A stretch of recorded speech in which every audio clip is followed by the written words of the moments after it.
Back everybody to another Sakura Succubus 3 episode 12? Oh, I'm gonna butcher that one. It's not gonna be 12, is it? Either way, if you want to support this channel, please watch my other videos, subscribe, comment, like, or don't, no problem. Let's get right back to the game. I'm gonna skip this line because I believe this was the one we left off with. I'm not just saying that to... Oh great, more words that I have not ever read, ever. That to passate her, either. While it's true enough I don't want to incur the wrath of an angry succubus, I am genuinely pleased to see Yuki again. Interesting. You were a very special part of my life. I often wondered what you were doing and how you were getting on. I missed you. Ah, that's sweet. Sweet Hiroki. I was pleased to see you again. But I can't stay in the succubus realm indefinitely. I have a life of my own, and a career, and an apartment, a family too. Though I don't see them all that often, I don't want that to all fall by the wayside or anything. Oh, silly Hiroki. Yue sighs. You don't need all those things, not when you are with me. I shall make you so happy you forget about all your ties to the human world. Then you will beg me to stay here. I'm certain of that much. She's awfully confident, given she has nothing to back up these claims. I hope she doesn't mean to cast some sort of spell on me. I'm also a little curious. Won't Cosmos and Ayu and the others wonder where I've gone?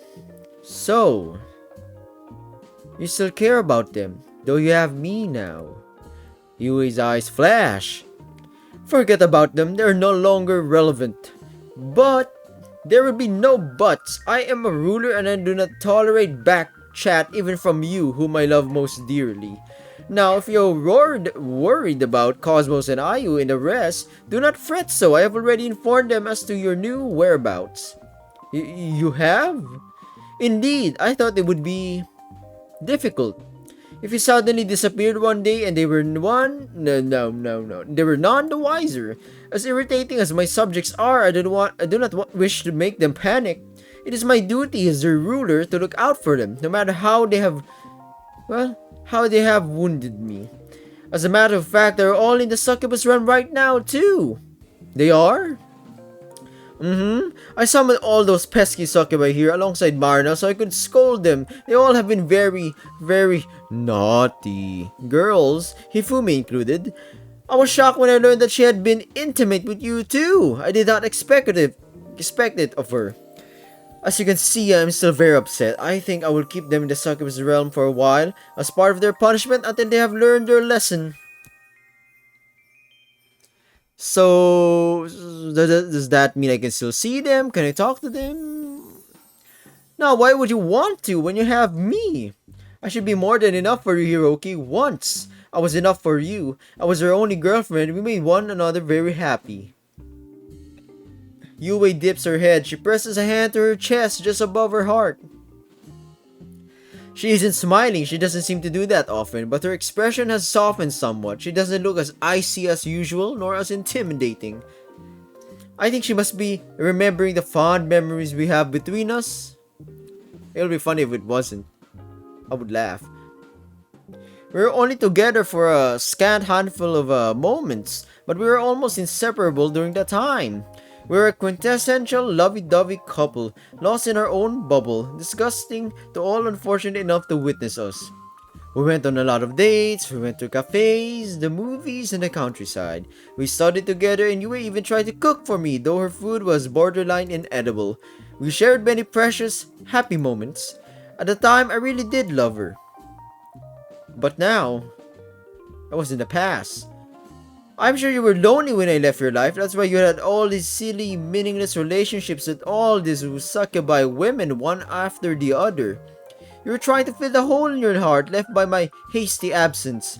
But you do not need to fret to turn the arms of these other women now. None are kinder, more thoughtful lovers than I, and none of them love you the way I do. I met you long before they did, after all. Now, Yue rises from her throne, her wings twitch, and her long dark hair flutters around her wide, creamy shoulder like a shroud. Why don't I show you just how much I love you, Hiroki? Oh, what's gonna happen, It's been a very, very long time since we last met together. I would be very much like to take the most, or to make the most of this moment. You're exceedingly important to me. No woman could love you as much as I do. I will accept every last drop of your love, so don't worry. Oh, Yue smiles. You can do whatever you want with me. We will spend the whole day together and all the night. I won't leave your side until I've succeeded in making you happy. What is happening here? Oh, we're in the bedroom. Okay, I know where this is leaning to.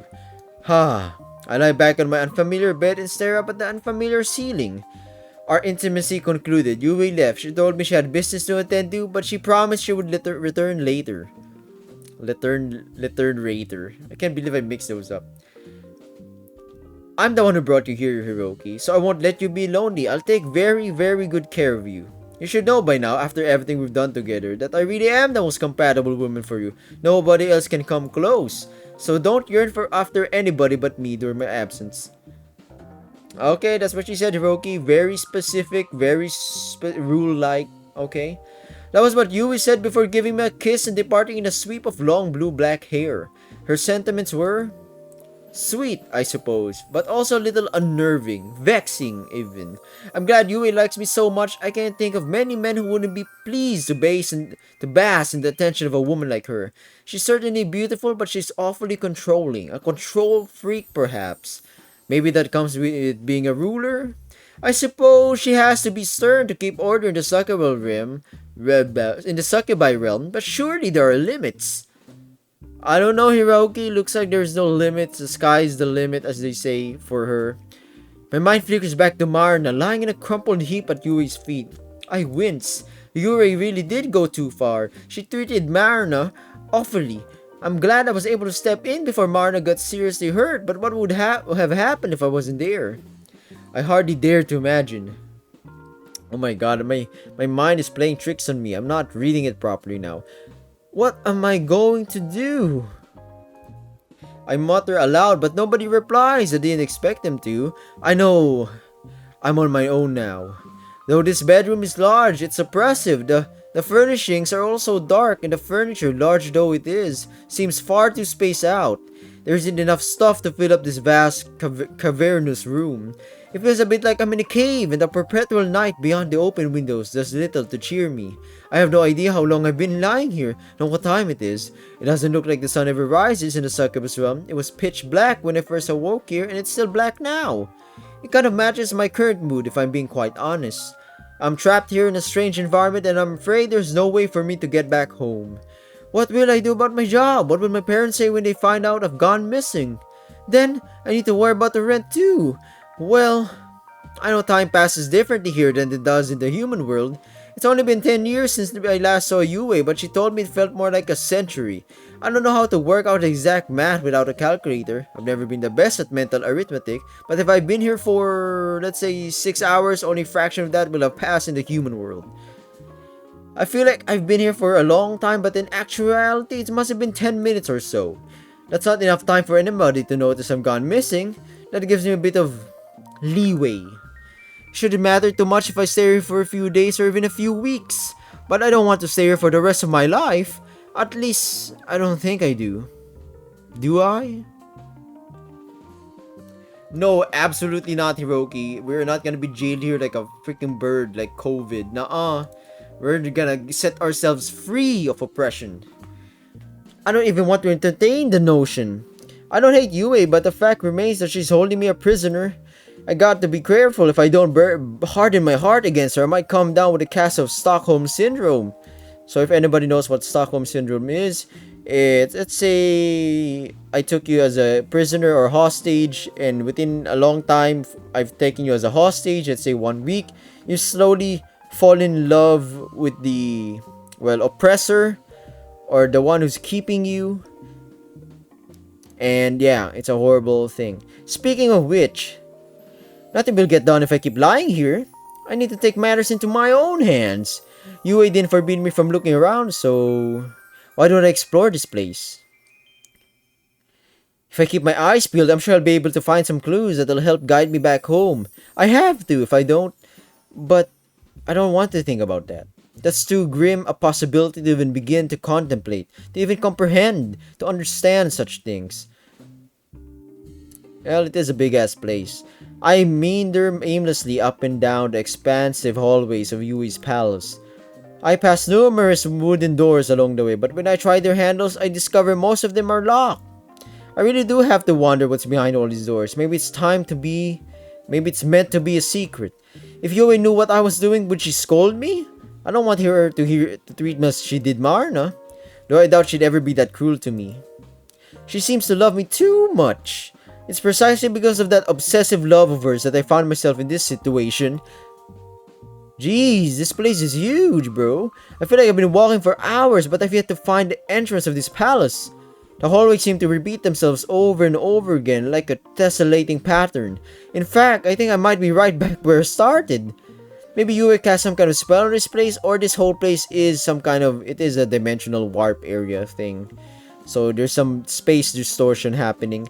Maybe Yui cast some kind of spell on this place. She's canny, she must have known I tried to escape. This is impossible. This is downright dreadful. I sigh. I pass a few succubi during my stroll. They have horns and wings and they're wearing skimpy costumes which could pass as maid outfits. I wonder if they're Yui's servants. They shoot me curious looks, giggling among themselves like I'm some sort of specimen, a frog in a jar, but they don't try to approach me. When I greet one of them, she turns about on her heels and marches off down the hall in the opposite direction. I guess Yui must have given her maid strict orders not to interact with me on pain of death. She's awfully controlling, a control freak. It'd be nice if I could talk to somebody, but none of the succubi here dare to look me in the eye. I feel trapped. I feel like a caged bird in a really big cage. It's so spacious, but it's still a cage. Desperate now, I cross the hallway and stare out the window. The sky, as expected, is still inky black. The succubus realm is kind of depressing, huh? It's no wonder some of them prefer staying in the human world. This place feels so sterile, it's kind of like a hospital. Though I don't think many hospitals sport plush wine red carpets or gilded chandeliers, I'll amend my previous statement. Yeah, scratch that. A very eccentric, gothic sort of hospital, I guess. I lean my elbows upon the windowsill and glance down. There's some sort of courtyard below with a stone fountain and a few trees. There are bushes of red roses, all carefully cultivated, and what I think might be foxgloves too? Or hyacinths? A few benches are set up about the fountain, perhaps for open-air meals, picnics, and the like. It's quite scenic, actually. It looks like there's...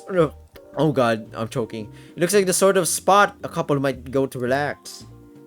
The scenery isn't the most important thing about this courtyard, however. It's the people that populate it. I recognize them. That girl with a short choppy hair tied back into a stubby pigtail could only be Cosmos, and I'd recognize Ayu's distinctive orange pigtails from a mile off. They're all there. Cosmos, Ayu, Hifumi, and Marna.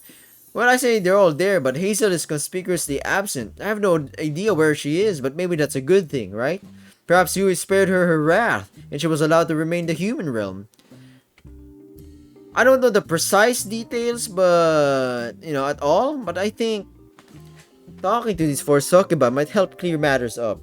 If anybody knows a way to escape from this place, I'm sure they will. Luck might be on my side after all. Wait, how do we get down? Wait, this ain't the succubus realm. It takes a little while for me to figure out how to get into the courtyard. This palace is new to me, and the layout is strange and confusing, almost maze-like. I get lost on several occasions. I run into dead ends frequently. No matter how I search, I can't find a door that leads outside. I try to ask a few of Yui's mates for advice, but they're not very helpful. I'm afraid I think of potential retribution should they show me any kindness. They all turn in tail and flee. It'd be nice if I had at least one ally in this place. But maybe that's too selfish. I'm sure Ayu, Cosmos, Hifumi, Hazel, and Marna will help me. I just need to find them first. I grow more and more frustrated with each passing minute, but I don't give up. I continue my search stubbornly, obstinately, until finally... Thank goodness! I reach my destination. I'm standing outside at long last. I'm free. Or not. This courtyard is fringed on all sides by wings of Yui's mansion. I might be even more trapped in this isolated square of space than I was inside. Well, at least it does make for a nice change of pace though. The heavy black sky which looms above my head is unsettling, but I try not to pay too much mind. I'm more focused on the neatly planted flower beds and the sound of crystalline water splashing against the basin of the stone fountain. Though I'm outside, I can't feel any breeze at all. My hair and my clothes remain undisturbed and untouched. Perhaps there is no breeze in the succubus realm. They'll take some time getting used to. For me, that'll be crazy. It feels like the world is dead, you know? Cosmos, Ayu, Ifumi, and Marna are sitting by the fountain. They're all wearing their succubus attire, which might be expected given the circumstances. Pointed horns protrude from their heads and their wings furl against their thighs. It's a little unusual seeing all four of them dressed like this. They generally assume they're human forms when they're around me. I've seen all four of them attired like this before, but never all four of them at once. Though we're standing outside, those wings take up quite a bit of space. I wonder if they can actually fly with those wings. They don't seem quite big enough for it, but maybe they're just for show, you know? But there are more important things to think about now. Alright, I'm gonna stop it right there. My throat's killing me. We're 16 minutes in. And I'm gonna see you in the next episode of Sakura Succubus 3. Hope everybody stays safe. And good luck. See you later. Bye.